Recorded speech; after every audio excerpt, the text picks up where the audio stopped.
आज से बजट सत्र की शुरुआत हो रही है। राष्ट्रपति द्रौपदी मुर्मू के अभिभाषण से इस बजट सत्र की शुरुआत होगी। सीधे आपको लिए चलते हैं। तो राष्ट्रपति द्रौपदी मुर्मू, उनके साथ प्रधानमंत्री नरेंद्र मोदी पार्लियामेंट पहुंच चुके हैं।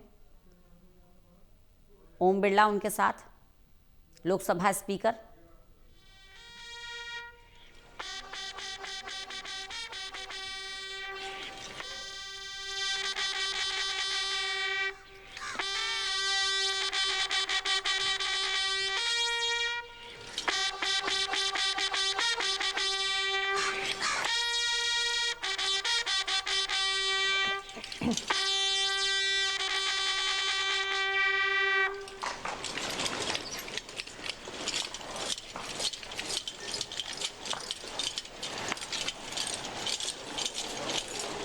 राष्ट्रपति के भाषण के साथ बजट सत्र का आगाज होगा और संसद भवन पहुंच चुकी हैं राष्ट्रपति द्रौपदी मुर्मू, उनके साथ प्रधानमंत्री नरेंद्र मोदी। संसद भवन में अंदर प्रवेश करती हुई राष्ट्रपति द्रौपदी मुर्मू, लोकसभा स्पीकर ओम बिरला उनके साथ, सीपी राधाकृष्णन, प्रधानमंत्री नरेंद्र मोदी,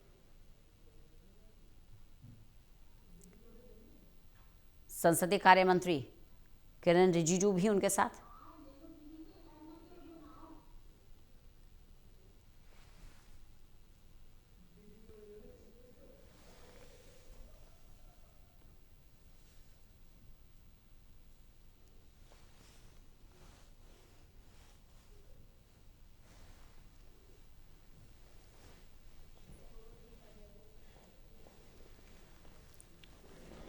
बस कुछ ही पलों में संसद।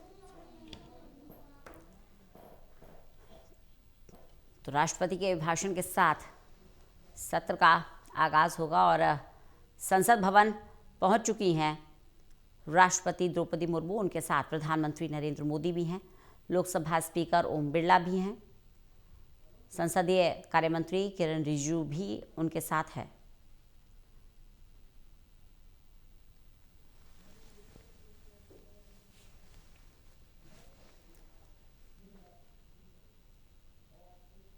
बजट सेशन आज से शुरू होने जा रहा है। राष्ट्रपति जी,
तो राष्ट्रगान हो रहा है। संसद भवन पहुंच चुकी हैं राष्ट्रपति द्रौपदी मुर्मू और बस थोड़ी ही देर में अपना अभिभाषण संसद भवन में देंगी वो, और इसी अभिभाषण के साथ बजट सत्र का आगाज़ होगा। बजट सत्र की रूपरेखा कैसी होगी, बजट सत्र की क्या बड़ी बातें होंगी, या सरकार का अब तक कितना टारगेट अचीव हुआ है और आगे क्या टारगेट रहने वाला है, ये तमाम बड़ी बातें राष्ट्रपति के अभिभाषण में शामिल होंगी। सरकार ने जो लक्ष्य निर्धारित किए थे, कितने हासिल किए हैं और कितने हासिल करना अभी बाकी है। बजट सत्र में क्या गोल सरकार लेकर चल रही है और किस तरह से अर्थव्यवस्था को मजबूत करने की कोशिश कर रही है, किस सेक्टर को कितनी वेटेज दी जाएगी, ये तमाम रूपरेखा होगी। कैसे अर्थव्यवस्था को मजबूत करना है, चाहे निवेश की बात हो, चाहे ऊर्जा की बात हो, चाहे शिक्षा की बात हो, चाहे स्वास्थ्य की बात हो, रूपरेखा बजट की कैसे होगी, अभिभाषण के जरिए ये तस्वीर देखने को मिलेगी। माननीय सदस्यगण, संसद के इस समावेश सत्र को संबोधित करते हुए मुझे अत्यंत खुशी हो रही है। बीता वर्ष भारत के तेज विकास और विरासत के उत्सव के रूप में स्मरणीय रहा है। ये कालखंड अपने साथ अनेक प्रेरणाएं लेकर आया है। इस समय वंदे मातरम के 150 वर्ष होने पर पूरे देश में समारोह आयोजित हो रहा है। सभी देशवासी इस महान प्रेरणा के लिए ऋषि बंकिम चंद्र चट्टोपाध्याय जी को नमन कर रहे हैं। मैं आप सभी संसद सदस्यों को बधाई देती हूं कि इस पूर्ण अवसर पर संसद में विशेष चर्चा का आयोजन किया गया है। माननीय सदस्यगण, इसी दौरान देशवासियों ने श्री गुरु तेग बहादुर जी का 350 शहीद दिवस पर्व पूरी श्रद्धा के साथ मनाया। भगवान बिरसा मुंडा के 150 जन्म जयंती वर्ष के दौरान देश ने उन्हें श्रद्धांजलि दी और आदिवासी समाज के योगदान को याद किया। सरदार पटेल की 150वीं जन्म जयंती से जुड़े आयोजन ने एक भारत श्रेष्ठ भारत के भाव को मजबूत दी। सभी देशवासी इस बात के भी साक्षी बने कि कैसे भारत रत्न भूपेन हजारिका की जन्म शताब्दी के समारोह सूर और देश का एकता के भाव से भर दिया गया है।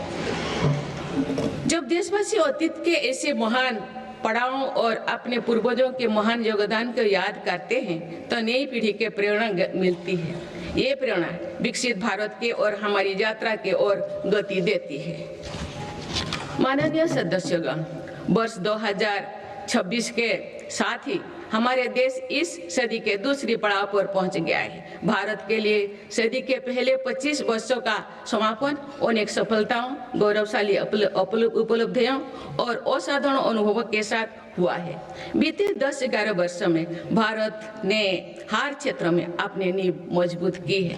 ये वर्ष 2047 तक विकसित भारत की तेज यात्रा का बहुत बड़ा आधार है।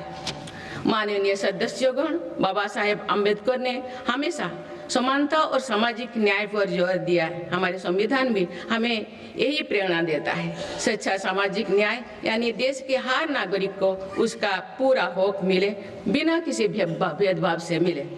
मेरी सरकार सच्ची सामाजिक न्याय के लिए समर्पित है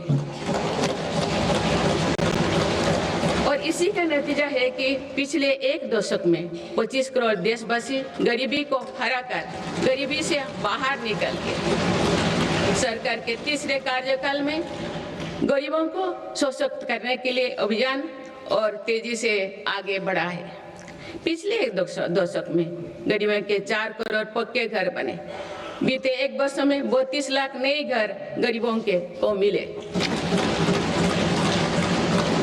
जल जीवन मिशन के 5 वर्षों में 12.5 करोड़ नए परिवारों तक पाइप से पानी पहुंचाया गया है। बीते एक वर्ष में करीब 1 करोड़ नए परिवार तक नल से जल की सुविधा पहुंची।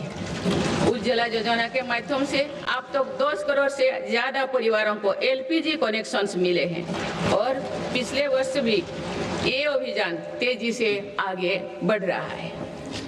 मेरी सरकार पारदर्शी और ईमानदार व्यवस्थाओं को स्थायी बना रही है।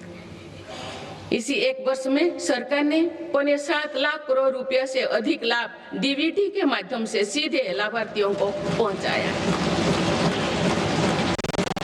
माननीय सदस्यगण, मेरी सरकार दलितों, पिछड़ों, वंचितों, जनजातीय समाज सभी के लिए पूरी संवेदनशीलता से काम कर रही है। सबका साथ सबका विकास का विजन देश के हर नागरिक के जीवन में सकारात्मक प्रभाव ला रहे हैं। वर्ष 2014 की शुरुआत में सिर्फ 25 करोड़ नागरिकों तक की सोशल सिक्योरिटी की योजनाएं पहुंच पाती थी। सरकार के प्रयासों में निरंतरता की वजह से आज करीब 95 करोड़ भारतीयों को सोशल सिक्योरिटी का कवच मिला है। गरीब मरीजों के लिए प्रारंभ की गई आयुष्मान भारत योजना से बीते वर्ष तक देश भर के अस्पतालों में 11 करोड़ से अधिक मुफ्त इलाज किए जा चुके हैं। इस योजना के तहत बीते वर्ष 2.5 करोड़ गरीबों के मुफ्त इलाज मिला है। बीते लगभग 1.5 वर्षों में करीब 1 करोड़ बुजुर्गों को वय वंदना कार्ड जारी किए गए हैं। इनकी मदद से करीब 8 लाख बुजुर्गों ने अस्पतालों में भर्ती रहते हुए अपना मुफ्त इलाज कराया है। आज देश में बने 1,80,000 आयुष्मान आरोग्य मंदिर की वजह से मरीजों को घर के पास इलाज मिलना सुनिश्चित हुआ है। मेरी सरकार ने बड़ी बीमारियों के खिलाफ निर्णायक लड़ाई लड़ी है। सिकल सेल एनीमिया उन्मूलन मिशन में 6.5 करोड़ से अधिक नागरिकों का स्क्रीनिंग की गई है। इससे कई जनजातीय इलाकों में इस बीमारी को रोकने में मदद मिली है। मिशन मोड में चलाए जाए गए अभियानों के कारण जापानी इंसेफेलाइटिस जैसे बीमारियों पर प्रभावी नियंत्रण पाया गया है। उत्तर प्रदेश के कई पिछड़े इलाके ग्रामीण क्षेत्रों में इस रोग की प्रभावी रोकथाम सुनिश्चित हुई है। ये गर्व की बात है कि विश्व स्वास्थ्य संगठन में भारत को आंखों का संक्रमण ट्राइकोमा से मुक्त घोषित कर दिया है। मेरी सरकार हर नागरिक को बीमा सुरक्षा देने के लिए भी प्रतिबद्ध है। प्रधानमंत्री जीवन ज्योति बीमा योजना और पीएम सुरक्षा बीमा योजना की इसमें बड़ी भूमिका है। इन योजनाओं से करोड़ों जरूरतमंद नागरिकों को बीमा कवरेज मिला है। इनके तहत 24,000 करोड़ रुपया से अधिक का क्लेम भी दिया गया है। ये योजनाएं संकट के समय करोड़ों गरीबों का संबल बनी है। माननीय सदस्यगण, मुझे ये देखकर संतोष है कि आज देश के युवा, किसान, श्रमिक और उद्यमी विकसित भारत के निर्माण में अपनी भूमिका का लगातार विस्तार कर रहे हैं। बीते वर्ष के उत्साहवर्धक आंकड़े इसका प्रमाण है। पिछले वर्ष में भारत ने रिकॉर्ड 350 मिलियन टन से ज्यादा खाद्यान्नों का उत्पन्न हुआ है। 150 मिलियन टन उत्पादन के साथ भारत दुनिया का सबसे बड़ा चावल उत्पादन देश बन गया है।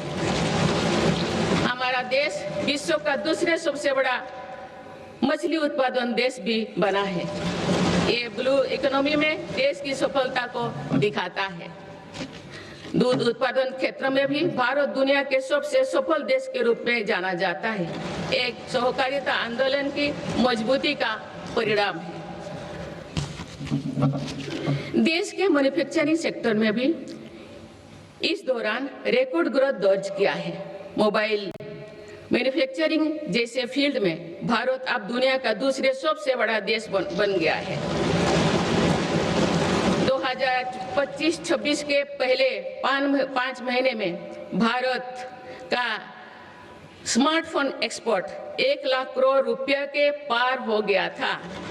इस साल भारत ने 100 से अधिक देशों को इलेक्ट्रिक व्हीकल का निर्यात शुरू किया। माननीय सदस्यगण, मेरी सरकार भ्रष्टाचार और घोटाला से मुक्त व्यवस्था का निर्माण करने में सफल हो रहा है। इससे करदाताओं की एक पाई देश के विकास और जन कल्याण से खर्च हो रही है।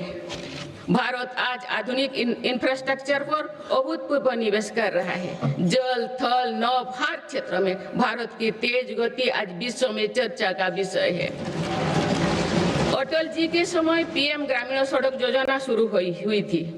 बीते 1 वर्ष में भारत ने लगभग 18,000 किलोमीटर नई ग्रामीण सड़कें जोड़ी है। अब भारत की करीब पूरी ग्रामीण आबादी सड़क से जुड़ चुकी है। गरीब तथा मध्यम वर्ग की सेवा में लगी भारतीय रेल तेजी से 100% इलेक्ट्रिफिकेशन के लक्ष्य के प्रति आगे बढ़ रही है। मिजोरम के आइजल और नई दिल्ली को डायरेक्ट रेल रोड से जोड़ा गया है। बीते वर्षों जब आइजल के स्टेशन पर पहली बार राजधानी एक्सप्रेस का आगमन हुआ तो स्थानीय लोगों के उत्साह ने सारे देश को प्रसन्नता से के भाव से जोड़ा है। जम्मू कश्मीर विश्व के सबसे उच्च रेलवे आर्च ब्रिज, चुनाव ब्रिज और तमिलनाडु में नई पोंगन ब्रिज का निर्माण कर भारत ने इंफ्रास्ट्रक्चर क्षेत्रों में एक कीर्तिमान स्थापित किया है।